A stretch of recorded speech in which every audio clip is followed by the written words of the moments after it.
السلام علیکم ورحمۃ اللہ وبرکاتہ۔ الحمد للہ المحمود بنعمتہ المعبود بقدرتہ المطاع بسلطانہ المرہوب من عذابہ وسطوتہ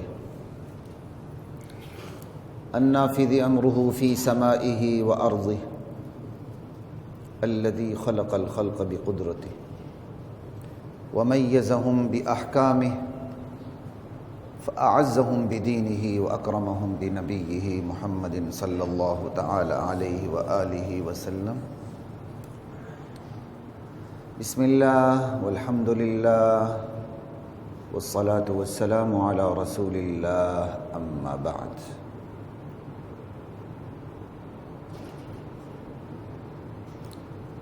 فأعوذ بالله من الشيطان الرجيم. بسم الله الرحمن الرحيم.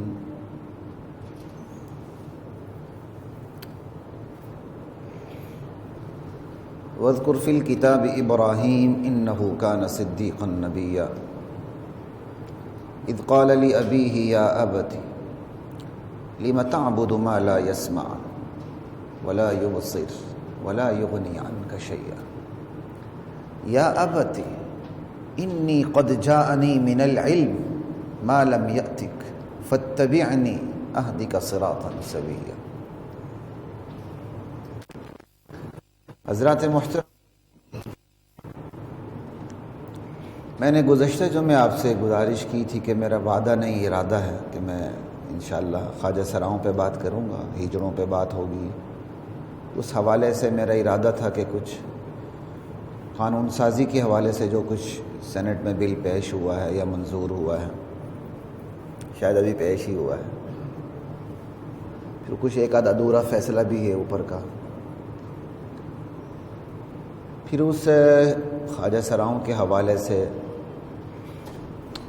اس کے مختلف پہلوؤں کو سامنے رکھنا. ابھی کچھ پہلو پر میرا مطالعہ باقی بھی ہے، پھر آگے عید الاضحیٰ کا موقع بھی ہے، پھر شاید ایک دو جمعے میرا ناغہ ہو، میں نہ ہوں. میں مناسب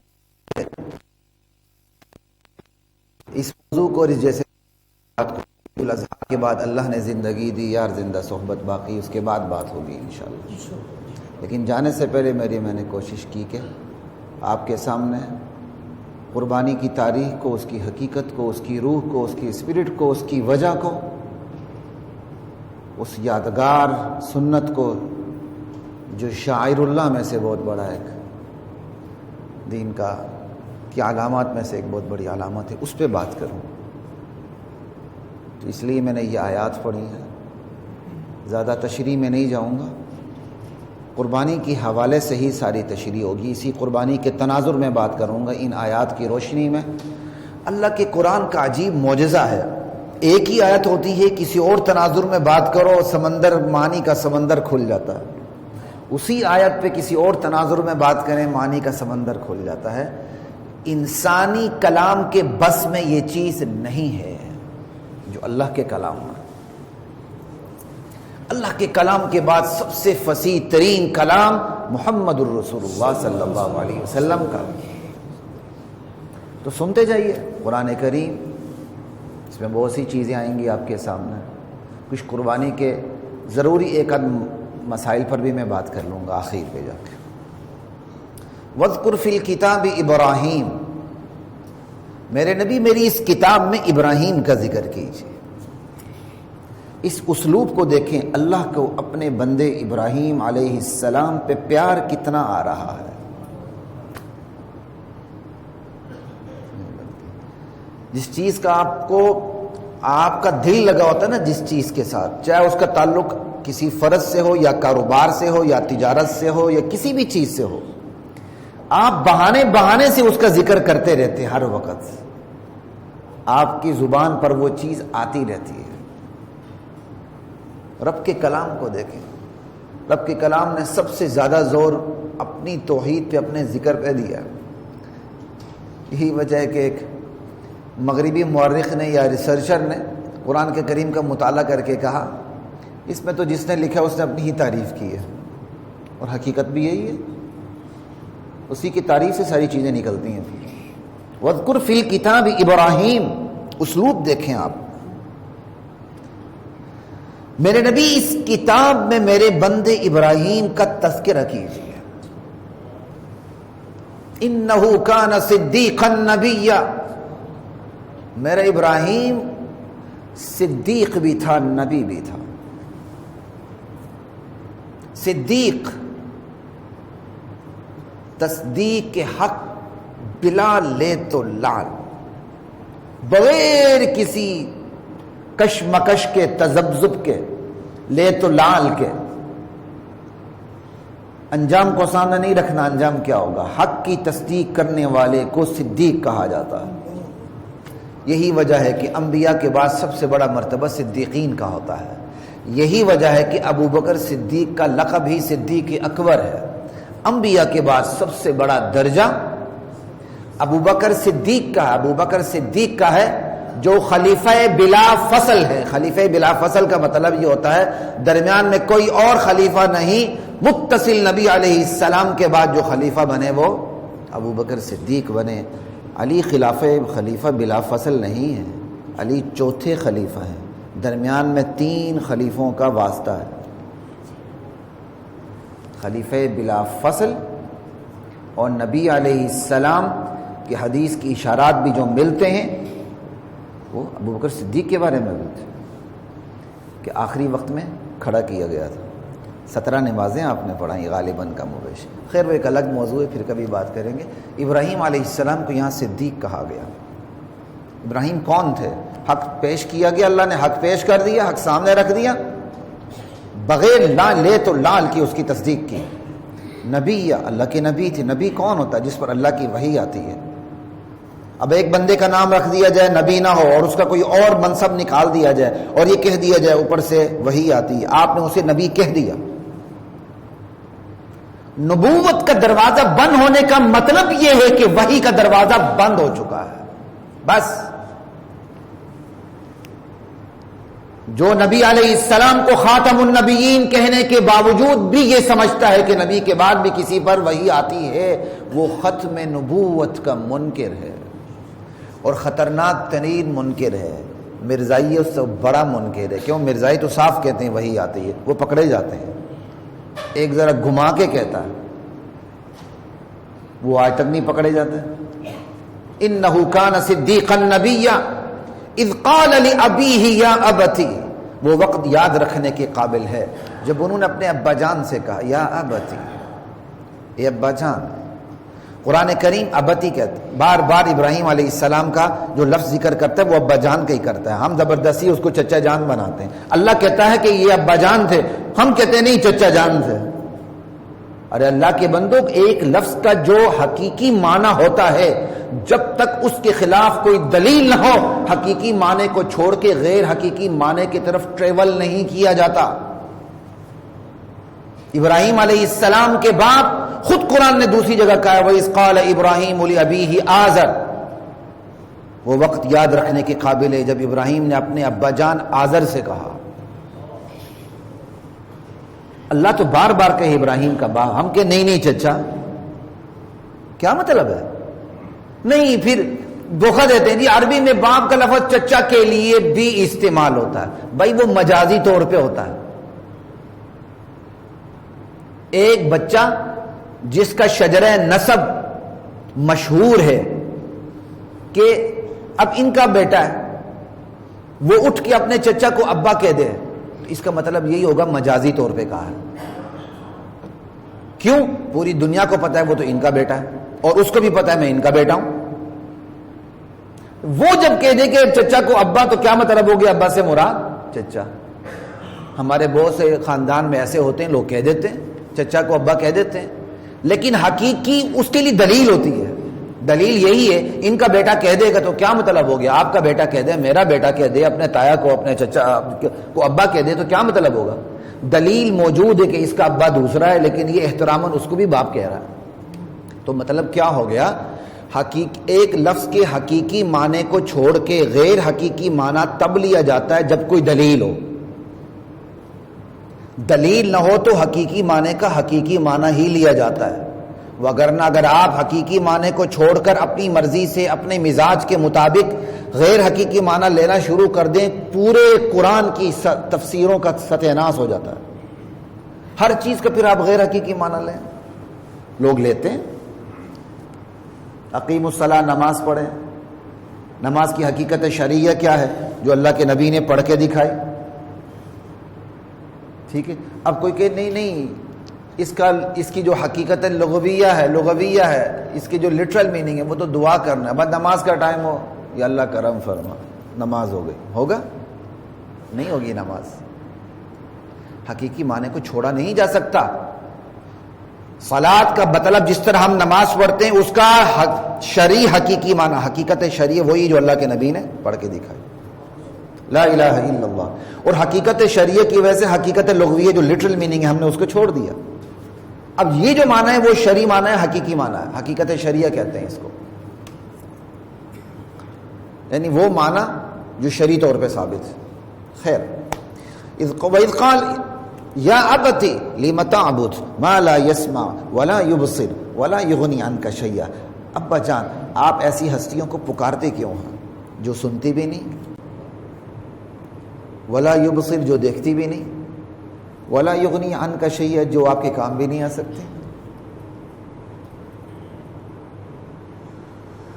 اللہ اکبر۔ انسان کبھی اتنا بیوقوف نہیں ہوا اپنے ہاتھوں سے بت تراشے اور اس کے سامنے سجدہ ریز ہو جائے۔ وہ بت کے سامنے نہیں ہوتا، جس کا بت ہوتا ہے اس کے سامنے ہوتا ہے۔ مشہور ہستیوں کے بت بنائے جاتے تھے، جیسے آج مشہور ہستیوں کی قبروں پہ سجدہ ہوتا، جاہل لوگ کرتے۔ وہ سنگ مرمر کی سل کو کوئی سجدہ نہیں کر رہا ہوتا، وہ کس کو کر رہا ہوتا؟ جو اس قبر میں ہستی ہے، بزرگ ہے، خواہ اس کی پوری زندگی قرآن و سنت کے مطابق گزری ہو، اگر سیدھے سجدے میں چلا جاتا۔ میرے والد کے استاد محترم مرحوم فرمایا کرتے تھے یہ شیطان بڑا ظالم ہے، جب بزرگ زندہ ہوتا ہے تو پٹواتا ہے، جب وہی فوت ہوتے ہیں تو پجواتا ہے۔ زندہ ہوتے ہیں تو پٹواتا ہے، فوت ہوتے ہیں تو پجواتا ہے۔ یہاں ابراہیم علیہ السلام کیا کہہ رہے ہیں؟ کیا کر رہے ہو تم لوگ؟ لِمَ تَعْبُدُ، میرے ابا جان آپ کن کی عبادت کر رہے ہیں؟ مَا لَا يَسْمَعُ جو سنتے نہیں، وَلَا يُبْصِرُ جو دیکھتے نہیں، وَلَا يُغْنِي عَنْكَ شَيْئًا جو آپ کے کام نہیں آ سکتے۔ یہ ہے عقیدہ ابراہیمی، اس کے بغیر قربانی نہیں ہوتی۔ یا ابتی انی قد جاءنی من العلم، ابا جان میرے پاس علم آ چکا ہے وحی کا، فاتبعنی اب آپ کو میری پیروی کرنی ہوگی، اہدک صراطا سویا میں آپ کو سیدھا راستہ دکھاؤں گا۔ معاشرے میں بڑا کون تھا؟ ابراہیم کے باپ بڑے تھے معاشرے میں، لیکن علم کس کے پاس تھا؟ بیٹے کے پاس۔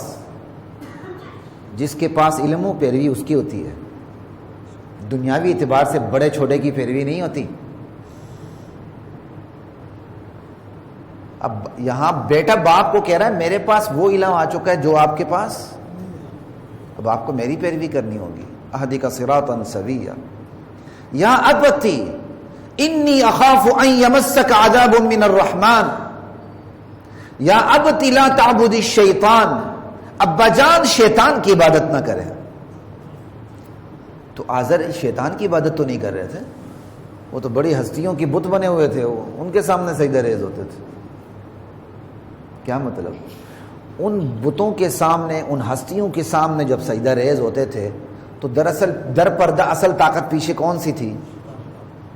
شیطان نے یہ سارے رخ دکھائے ہوئے تھے، اصل میں شیطان کی پیروی ہو رہی تھی۔ اس کا مطلب اللہ کے مقابلے میں جس کی پیروی ہو رہی ہو اور اس پیروی کا حکم اس نے خود دیا ہو کہ میری اس طرح پیروی کرو، یا اس نے پوری پلاننگ کی ہو، اس کو کیا کہتے ہیں؟ شیطان کہتے ہیں۔ ایک قانون سازی اللہ نے کر دی، مقابلے میں آ کر آپ اللہ کے مقابلے میں قانون سازی کرنے لگتے ہیں، تو قانون سازی کرنے والی مقننہ ہو یا کوئی اور ہو، اسے کیا کہیں گے؟ شیطان کہیں گے۔ وہ شیطان ہے، وہ طاغوت ہے، وہ دجال ہے۔ ابراہیم علیہ السلام باپ کو کہتے ہیں ابا جان شیطان کی پیروی نہ کریں. وہ شیطان کی تو کوئی عبادت نہیں کرتے تھے، لیکن یہ سارا جال کس کا پھیلایا ہوا تھا؟ شیطان کا. اس نے بندوں کو اغوا کرنے کے لیے شارٹ کٹ مارے ہوئے تھے. اس لیے اللہ کے مقابلے میں جو اپنی اطاعت کروائے، مجبور کرے رعایا کو، عوام کو، اللہ کے مقابلے میں وہ شیطان ہے. اور اگر رعایا اس کی اطاعت کرتی ہے اس کے حکم کو فرض سمجھتے ہوئے، تو وہ اطاعت نہیں کرتی، وہ عبادت کرتی ہے. ایک قانون غلط بنا ہوا ہے، آپ اس قانون کی غلطی کا عقیدہ رکھتے ہوئے اس پر عمل کرتے ہیں تو بندہ فاسق ہو جاتا ہے، ظالم ہو جاتا ہے، کافر نہیں ہوتا. لیکن اللہ کے مقابلے میں قانون سازی ہوئی ہو اور بندہ اللہ کے مقابلے میں، اللہ کے قانون کے مقابلے میں جو قانون سازی ہوئی ہو، اس قانون کو درست سمجھے اور یہ بھی سمجھے، درست سمجھتے ہوئے کہ اب اس کی پیروی مجھ پر لازم ہے، تو دراصل یہ اطاعت عبادت ہوگی اور بندہ کافر ہو جائے گا. یہ اب تونس کا صدر مرا ہے چند دن پہلے، پتہ نہیں کیا نام تھا اس کا. اس کی ایک چھوٹی سی ویڈیو عربی میں وائرل بھی ہوئی ہے، نیچے غالباً اس کا انگلش یا اردو میں ترجمہ بھی چلتا ہے. سنیے آپ حیران ہو جائیں گے. اس نے کہا ہم ایک مہذب زمانے میں، ایک مہذب ملک میں رہتے ہیں، ہم نے کوئی دین کو نہیں ماننا، شریعت کو نہیں مانی، ملکی قانون ہمارے اوپر لازم ہے. اس کے بعد وہ مرا چند دن بعد جا کچھ اس کے بعد. لا الہ الا اللہ. یہ تیونس کا صدر تھا، بوڑھا، علل اعلان دین کا مخالف، پوری زندگی اس کے اسلامی قانون کے خلاف گزری. یہ ہے یا ابت لا تعبد الشیطان ان الشیطان کان للرحمن عصیا. شیطان تو رحمان کا نافرمان ہے. یا ابت انی اخاف ان یمسک عذاب من الرحمن. ابا جان، غلطی سے کہیں ایک بھی جگہ ابراہیم علیہ السلام نے چچا جان نہیں کہا. ایک دفعہ تو کہا ہوتا نا، آیات پہ آیات ہیں. یا ابتی انی اخاف ان یمسک عذاب من الرحمن. ابا جان مجھے خوف ہے کہ اللہ کا عذاب آپ کو چھو نہ لے. فتکون للشیطان ولیا، پھر آپ شیطان کے ساتھی بن جائیں گے. قرآن کریم نے تو ایک خلاصہ پیش کیا ہے نا، پتہ نہیں کتنی مدت ابراہیم علیہ السلام نے اپنے باپ پہ محنت کی، قوم پہ محنت کی. اس کا خلاصہ ایک رکوع میں، یہ سورہ مریم کے اندر. فقال اراغب انت عن آلہتی یا ابراہیم. ابراہیم تو میرے معبودوں سے اعراض کر رہا ہے، برگشتہ ہو رہا ہے. لئن لم تنتہی، رک جا اپنی اس دعوت سے، اپنی اس محنت سے رک جا. اگر تو نہیں رکے گا لأرجمنک وہجرنی ملیا، میں تجھے سنسار کر کے رکھ دوں گا، دور ہو جا مجھ سے. قال سلام علیک. ابراہیم علیہ السلام نے حد کر دی، محنت کی، بالآخر جا کے کہا تو کچھ نہیں کہا سلام علیک، اللہ کی آپ پہ سلامتی ہو. ساستغفر لک ربی، اپنے پروردگار کی درگاہ میں آپ کے لیے استغفار کرتا رہوں گا. اس وقت تک ابراہیم علیہ السلام پر یہ وحی نہیں آئی تھی کہ مشرک کی بخشش نہیں ہو سکتی. اس لیے انہوں نے استغفار کا وعدہ کر لیا کہ میں اپنے رب کے درگاہ میں آپ کی بخشش کی دعا کروں گا. اگرچہ اس کے اور مفہوم بھی لیے گئے کہ ہدایت کی دعا کروں گا، اللہ بخش دے.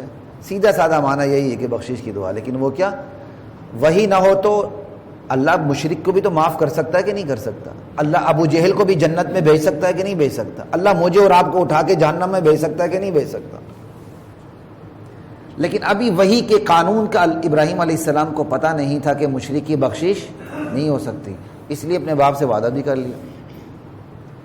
دعوت دیتے ہوئے جن کو دعوت دی جا رہی ہے ان کی ہمدردی ختم نہیں ہونی چاہیے. داعی کے دل سے ہمدردی ختم نہیں ہونی چاہیے. محبت نہیں ہوگی، محبت اور ہمدردی میں فرق ہے، یاد رکھیں.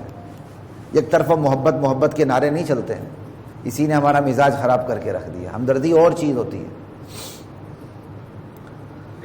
ساستغفر لک ربی انہ کان بی حفیا، میں پروردگار کی درگاہ میں آپ کے لیے دعا کروں گا، میرا پروردگار مجھ پر بڑا مہربان ہے. وَأَعْتَزِلُكُمْ وَمَا تَدْعُونَ مِن دُونِ اللَّهِ، میں آپ کو بھی چھوڑ کے جا رہا ہوں، اللہ کے سوا جن جن کی آپ پوجا کرتے ہیں میں ان کو بھی چھوڑ کے جا رہا ہوں۔ وَأَدْعُو رَبِّي، میں تو صرف ایک اپنے پروردگار کو پکاروں گا۔ عَسَىٰ أَلَّا أَكُونَ بِدُعَاءِ رَبِّي شَقِيًّا، مجھے پورا یقین ہے میرا پروردگار مجھے کبھی بھی نامراد نہیں کرے گا۔ فَلَمَّا اعْتَزَلَهُمْ، اللہ کتنے مزے سے کہہ رہے ہیں، کہ جب ابراہیم نے اپنے باپ کو چھوڑا، خاندان کو چھوڑا، ان ہستیوں کو چھوڑا جن ہستیوں کی اللہ کے مقابلے میں عبادت ہوتی تھی، وما يعبدون من دون اللہ، وَهَبْنَا لَهُ إِسْحَاقَ وَيَعْقُوبَ، ہم نے ایسے میں اپنے ابراہیم کو اسحاق کی دولت بھی دی، یعقوب کی دولت بھی دی۔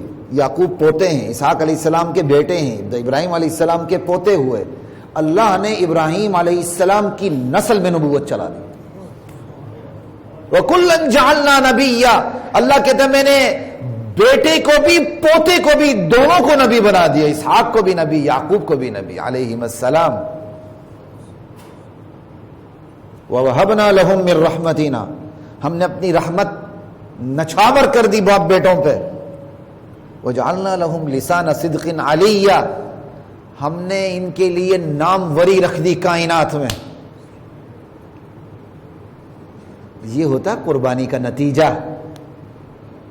صرف ترجمہ قربانی کے تناظر میں عرض کر رہا ہوں، اب آگے چلتے ہیں۔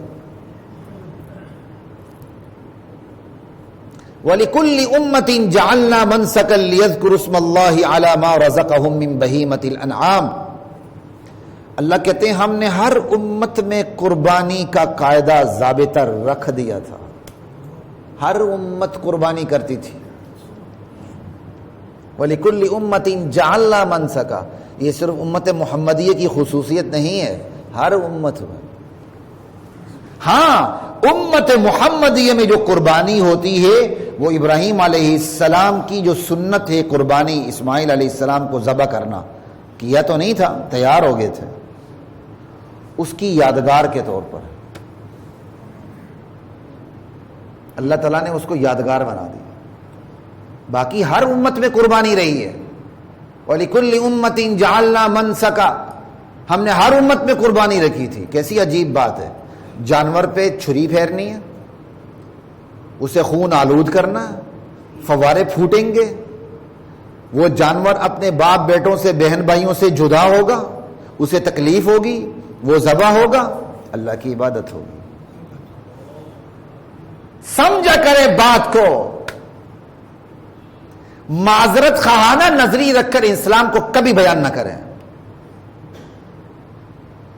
تو قطروں کے ملاپ سے پیدا ہونے والے انسان کی حیثیت کیا ہے کہ ہم ان کی دانشوری کے سامنے اپنی معذرت خانہ روش سامنے رکھیں؟ نہیں، ہمارا مطلب یہ ہے۔ کیوں؟ اللہ ہے، اللہ کی مرضی ایک چیز کو حلال ٹھہرائے دوسری کو حرام ٹھہرائے۔ اللہ چاہتا ہم مجبور ہوتے کہ ہم اپنے بچوں کو، بیٹوں کو، بیٹیوں کو اللہ کے سامنے ذبح کر کے اپنی عبادت کرتے، لیکن پروردگار کی رحمت، اس کی ربوبیت، اس نے ہمیں اس امتحان سے بچا کے رکھا ہے، ورنہ ہم یہ بھی کرتے، لیکن یہ اس کی مہربانی ہے۔ ہم بکرے پہ آنسو بہانے لگتے ہیں بھائی، جس بکرے کو آپ نے سال بھر پالا پوسا ہو، مہندیاں شہندیاں لگائی ہوں، اور آپ نے اس کو اپنے ہاتھ سے کیا کہتے ہیں چنے کھلائے ہوں، دودھ پلایا ہو، دیسی گھی کی روٹیاں اس کو کھلائی ہوں، جہاں جائیں وہاں جا کے وہ بیٹھ جائے، آپ بیٹھے تو وہ بیٹھے، آپ اٹھے تو وہ اٹھے، اس پر آپ چھری کیسی چلے گی آپ کی؟ آپ کے آنسو نہیں نکلیں گے؟ ارے جانور پہ آنسو نکلتے ہیں بھائی۔ اس لیے قربانی کی جانور سے محبت رکھیں، احترام رکھیں، یہ شعائر اللہ میں سے ہے، یہ علامات میں سے، اسلام کی علامات میں سے یہ پاس ورڈ ہیں، یہ علامات ہیں۔ شعائر اللہ، ہمارے ایک استاد بڑی بہترین بات کیا کرتے تھے، کہتا زمان عبادت، مکان عبادت، علامات عبادت، یہ تین چیزیں شعائر اللہ میں آتی ہیں، عبادت کا وقت، عبادت کی جگہ، عبادت کی علامات، یہ تینوں چیزیں شعائر اللہ ہیں، یعنی جس سے اسلام کی پہچان ہوتی ہے۔ اسلام کی پہچان عبادت کی جگہ سے، مسجد، عبادت کے اوقات سے، 5 وقت کی نماز دیکھ لیں، عبادت کی علامات سے عبادات کی علامات یہ دیکھیں، خود اذان کتنی بڑی علامت ہے، خود اقامت کتنی بڑی علامت ہے، اور بھی بہت علامات ہیں. لا الہ الا اللہ واللہ اکبر. وَلِكُلِّ أُمَّةٍ جَعَلْنَا مَنْسَكًا، ہم نے ہر امت میں قربانی رکھی تھی. آپ چھری پھیرتے ہیں، اور یہ میں اس لیے کہہ رہا ہوں کہ دنیا میں اب ایسے لوگ ویجیٹیرین ہے نا، ویجیٹیرین ہونا بری بات تو نہیں، لیکن ایسے ویجیٹیرین ہے مطلب ہم گوشت نہیں کھاتے، ہم کسی کو تکلیف، اور انہی کے اندر وہ طبقہ ہے جو سانس بند کر کے جانوروں کو مارتا، تکلیف دے کے مارتا. اب تو جدید تحقیق بھی آئی ہے کہ جس طرح اسلام ذبح کرنے کا حکم دیتا ہے اس میں جانور کو کم سے کم تکلیف ہوتی ہے، بلکہ اس کی ایک وہ دماغ کی وہ رگ کٹتی ہے، مجھے پوری ڈیٹیل یاد نہیں ہے، جس سے اس کا درد ہی ختم ہو جاتا ہے. باقی اس کا امتحان تو ہے نا، چھری دیکھ کے آخر جانور بھی ڈرتا ہے، اس لیے جانور کو جانور کے سامنے ذبح نہ کریں.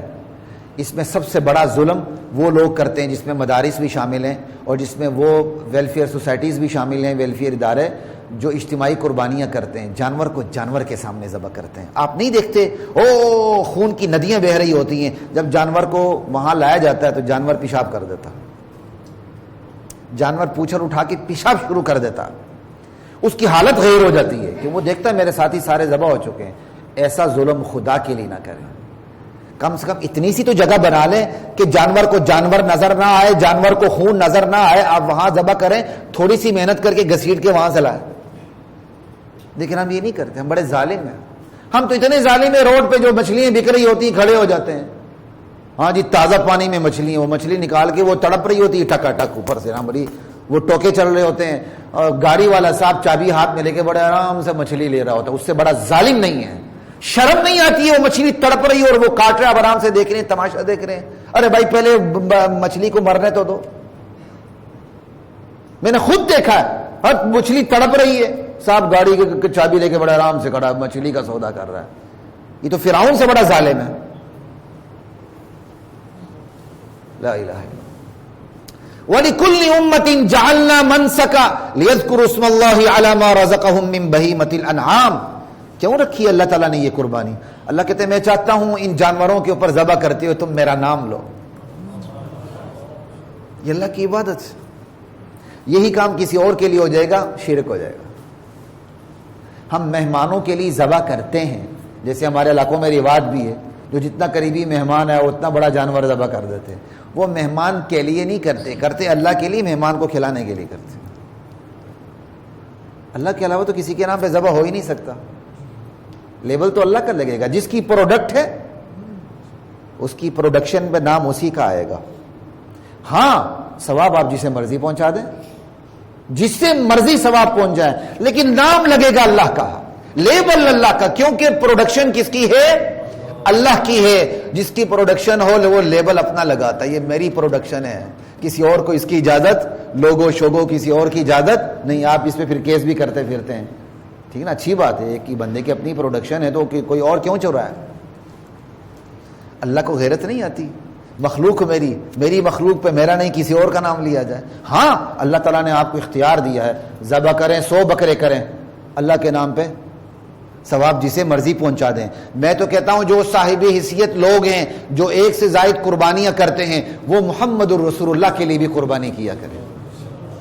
جو ایک سے زائد قربانی کرتے ہیں، میرا ان کو مشورہ ہے، الحمدللہ میرے والد اس پہ عمل کرتے ہیں، اللہ مجھے بھی عمل کی توفیق عطا فرما. ایک قربانی اپنے لیے کرتے ہیں، میری والدہ ہیں اپنے یعنی میرے دادا دادی مرحوم ان کے لیے بھی کرتے ہیں، محمد الرسول اللہ صلی اللہ علیہ وسلم کے لیے بھی ایک حصہ رکھتے ہیں. کریں. جس نبی کے صدقے ہم تک دین پہنچا، ہم مسلمان ہوئے. نبی علیہ السلام نے امت کے لیے قربانی کی ہے، وہ آپ کی خصوصیت سی پوری امت کے لیے آپ نے کی. ہم نبی علیہ السلام کے لیے قربانی تو کریں بھائی. لا الہ الا اللہ. لیکن عجیب بات ہے، شادی ہو رہی ہے تو ہم سے کوئی مسئلہ نہیں پوچھتا، شادی ہو رہی کتنا خرچہ کریں. قربانی ہو رہی تو مسئلے پوچھنا شروع کر دیتے ہیں، قربانی واجب ہے کہ نہیں. بڑا عجیب ٹرینڈ ہے. انا للہ. شادی پہ کوئی مسئلہ نہیں پوچھتا، قرضے لے لے کے بیڑا غرق کریں گے. بیٹی جا رہی ہوگی، دل کے دورے پڑ رہے ہوں گے کہ قرضہ کیسے ادا کریں، وہاں کوئی ہم سے مسئلہ نہیں پوچھتا. قربانی واجب ہے کہ نہیں مسئلے پوچھتے ہیں. بس جیسی نیت، انما الاعمال بالنیات وانما لامرئ ما نوى. اللہ اکبر. لیذکروا اسم اللہ علی ما رزقہم من بہیمۃ الانعام. بھائی قربانی بھی رکھ دی جانوروں پہ ہے، پھر ذبح کرتے ہو اللہ ہی کا نام لینا. بھائی کیوں؟ آخر قربانی کی وجہ کیا ہے کہا، اور پھر اللہ کے نام لینے کی وجہ کیا ہے، وجہ کیا ہے کہا فإلہکم الہ واحد.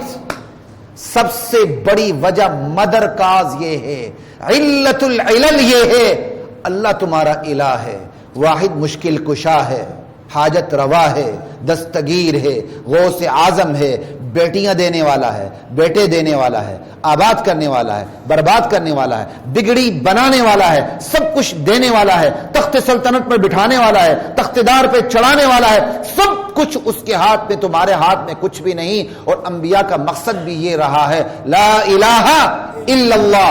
اصل وجہ یہ ہے، اس لیے اللہ نے قربانی بھی رکھ دی. اور قربانی کے موقع پر کس کا نام لینا ہے؟ کسی کا نہیں، نبی کا بھی نہیں، بلکہ کس کا؟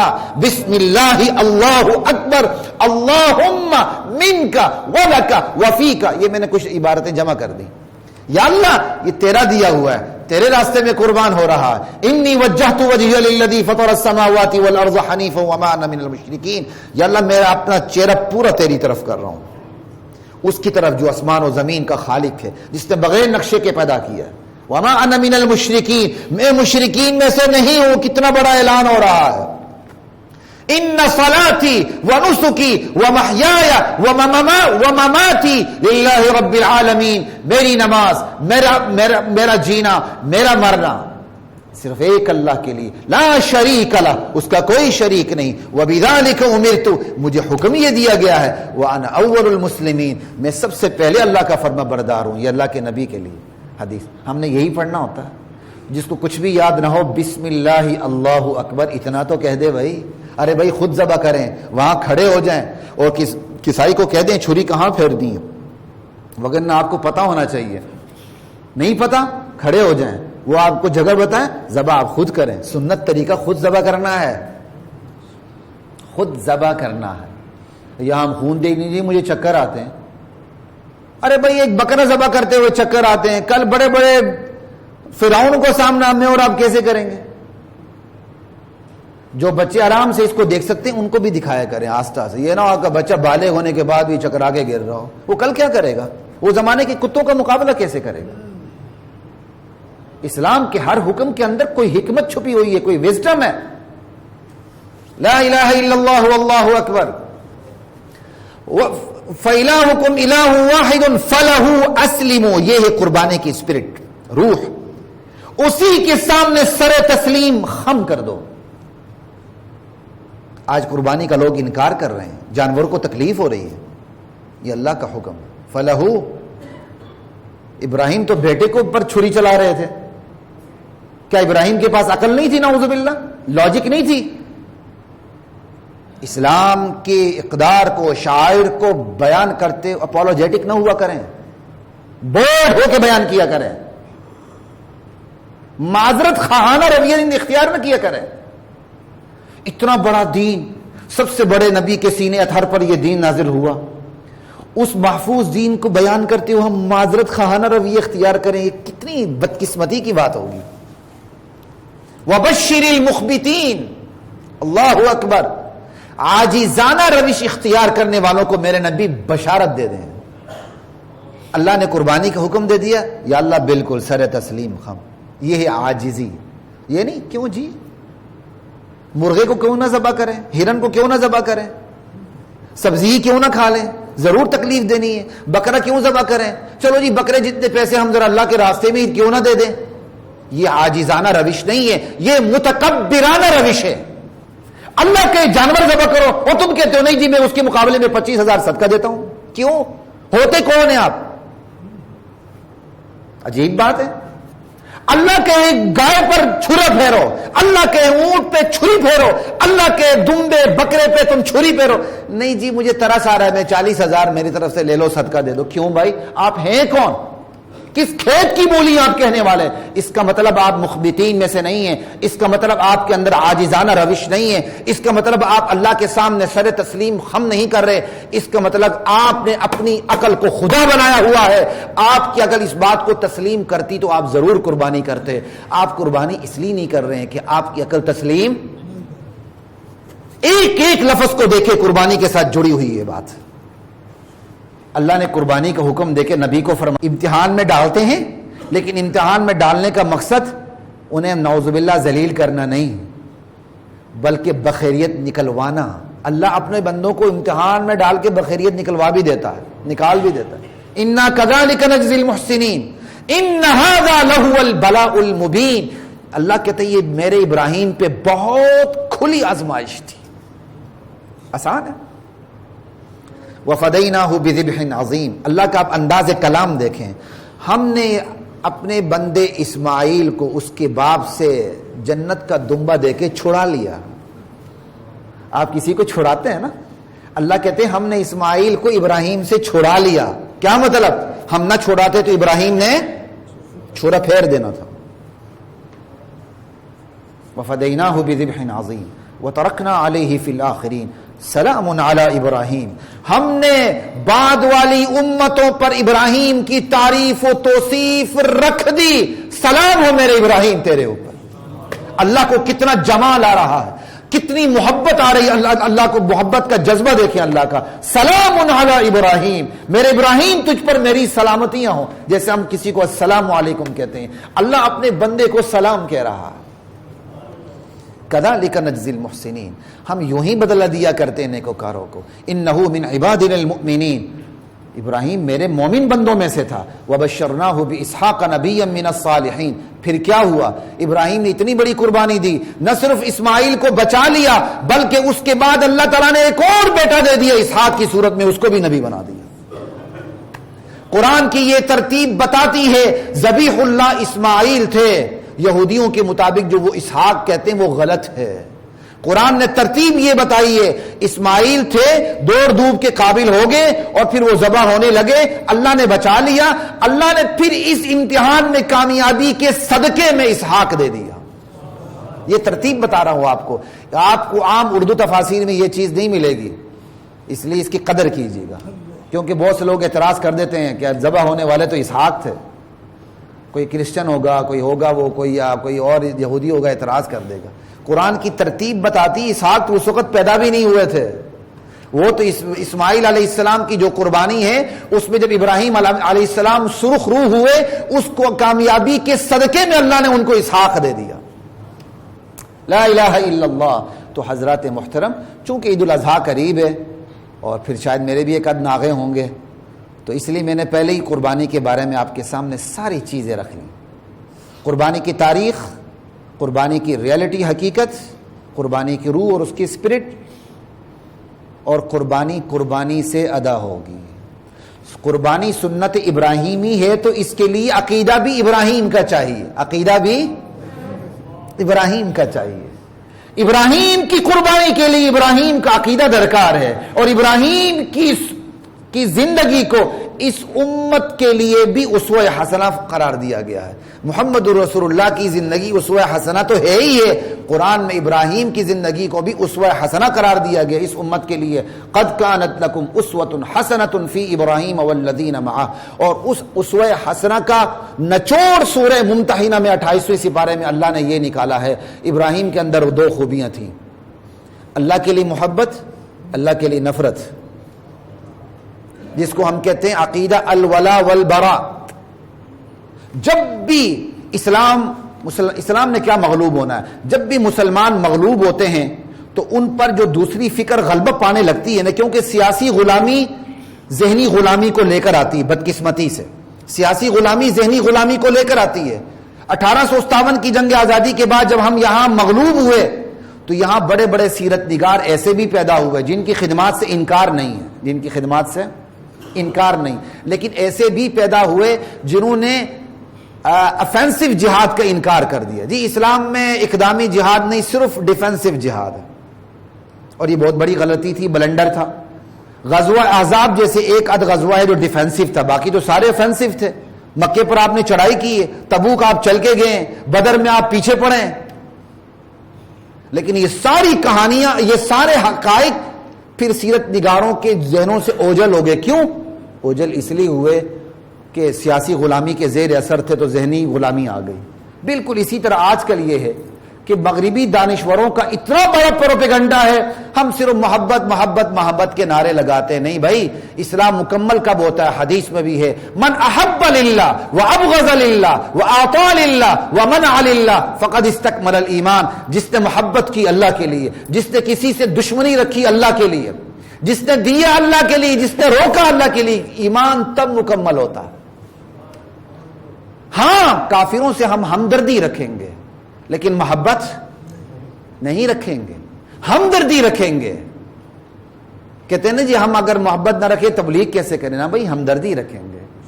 ابراہیم علیہ السلام کہتے ہیں انا براء منکم وبدا بیننا وبینکم العداوۃ والبغضاء.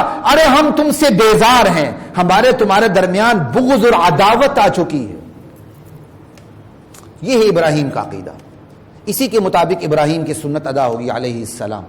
اللہ کی ذات مجھے آپ کو ہم سب کو عقیدہ ابراہیمی کو سامنے رکھتے ہوئے سنت ابراہیمی کو ادا کرنے کی توفیق عطا فرمائے.